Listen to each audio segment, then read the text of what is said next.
Kanye West's Yandhi Project has seen delay after delay, and anticipation for this record to release just keeps growing. The excitement for it comes in part from the belief by many that it's gonna be the spiritual successor to his acclaimed 2013 project Yeezus. It was slated for a 2018 release, and now that that seems unlikely, I think it's time to give the people what they want. You know, we've waited long enough, and I am so thrilled and excited to say I was lucky enough to get my hands on an early copy of Yandhi. Now, I want to make it clear that this is an early copy. It's the rough cut of the album. My friend is one of the many producers working on this thing, and so he was able to get me a digital rough cut of the full album. Like many of us, he's a Kanye West fan too, and he's just as antsy and fidgety about getting this thing out there. You know, kind of like from one West fan to all West fans. We're sort of a community in this, and we're getting through this together.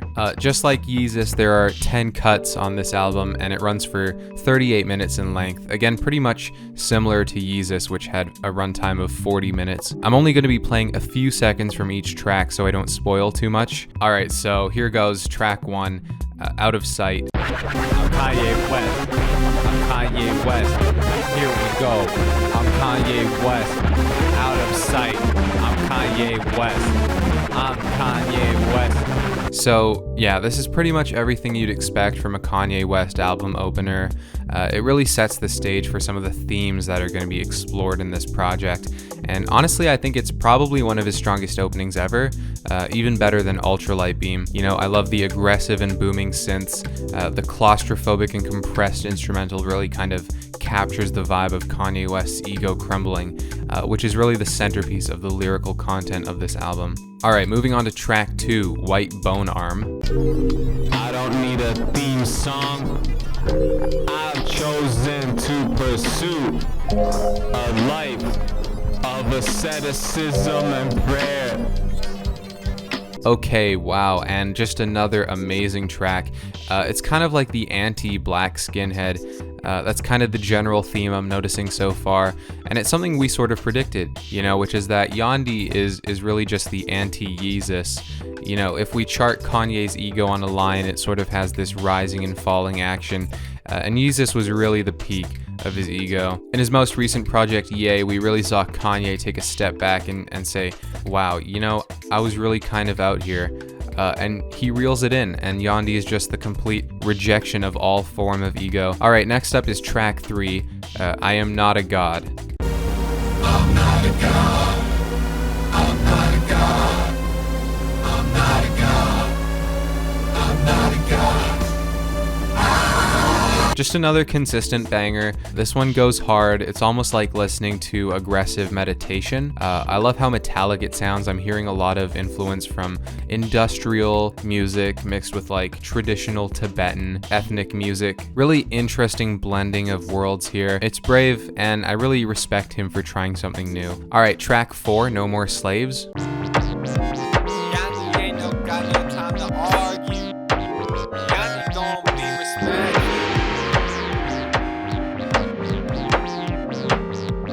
Yandhi respects all. So we all know that Kanye has a bit of a habit of saying controversial stuff on his projects, and Yandhi is really no exception. And I think that this track is best explored in the context of Yeezus, where on track 4, New Slaves, Kanye really goes into some politically charged narratives, versus here on Yandhi, Kanye kind of distances himself from huge political statements and grandiosity, and seemingly goes in depth about his decision to be completely apolitical going forward in life. Alright, here's track 5, I Reject Liquor. Yeah.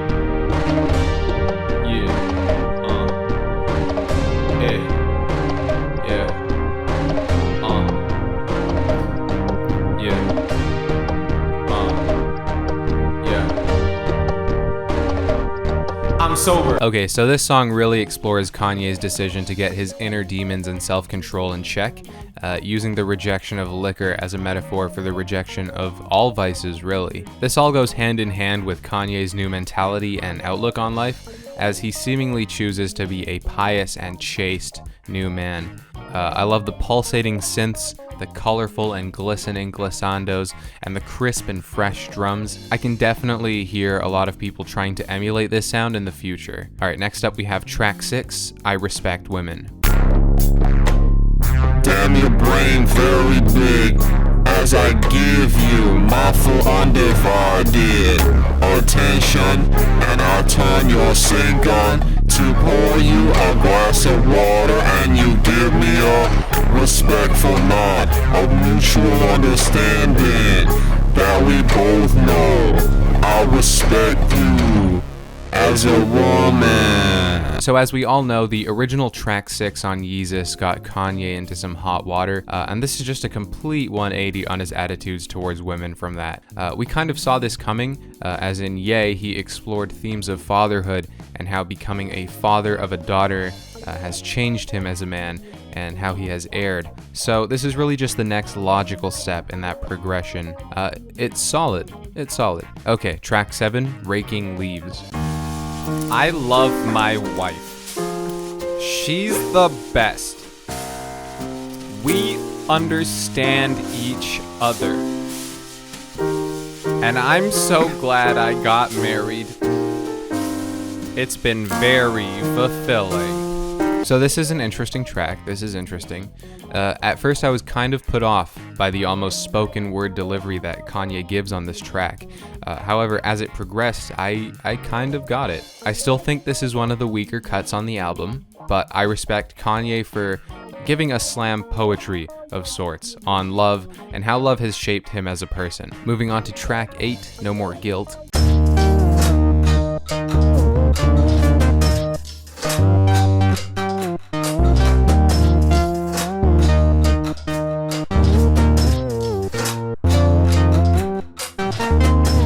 Whereas Guilt Trip on Yeezus is all about Kanye talking about his self-destructive relationships, this track is more so about how Kanye studies a technique to brainwash all the guilt from his past, and it makes a pretty meta self-commentary on itself by deciding not to include any lyrics. I love the instrumental, it's wacky, it's fun, just all sorts of goofy, but it's neat, and I appreciate the innovation behind this song. Alright, track 9, Send It Down. Who even goes to clubs? That shit sucks. I hate clubbing. I'm going to bed.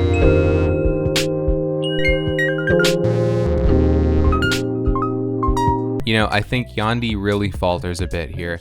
I'm just not feeling this track at all. I appreciate Kanye's decision to be outspoken about the dangers of club culture and how one should relinquish all ties to the material world, but I think it can get a bit ham-fisted. The air horns are kind of self-referential to the 9th track on Yeezus, almost like it's mocking that cut, which is a nice funny touch, you know, Kanye always on top with the humor, but besides that, there's not much depth to this song, and if I'm being honest, it just feels a bit underwhelming. Alright, the last song, here we go, track 10, Free 3. Okay, so I decided to cut that one because, wow, what a surprise. Just, wow. Kanye definitely saved the best for last on Yandhi, and I can't believe what I just heard. I really don't want to spoil a single second of this track for you. It is genuinely remarkable what goes down. I still can't get over it, and I've heard it like 10 times already. So all in all, Yandhi is a consistent and well-rounded project with a variety of sounds and colors. Kanye definitely plays with a lot of shades and vignettes here and explores themes of disconnecting from his ego and living a wholesome and pure life, free from the shackles of the material world and consumerism. The beats are tight, the instrumentals are sometimes transcendental, and I am just so excited for everyone to hear this album when it finally comes out. I'm feeling a light to decent 9 on this thing. Hey, if you made it this far, thanks for watching. I appreciate it. I'm sorry I sound dead. I'm really tired. I'm sorry this video took a while. I actually got an injury that made it really hard to sit, which made editing take very, very long this time. But in case this happens in the future, you should follow me on Twitter. That way you'll get all my updates ever that I ever make. But thanks for watching. You're the best. You're the best. What should I review next? Did you love it? Did you hate it? Let me know. What would you rate it?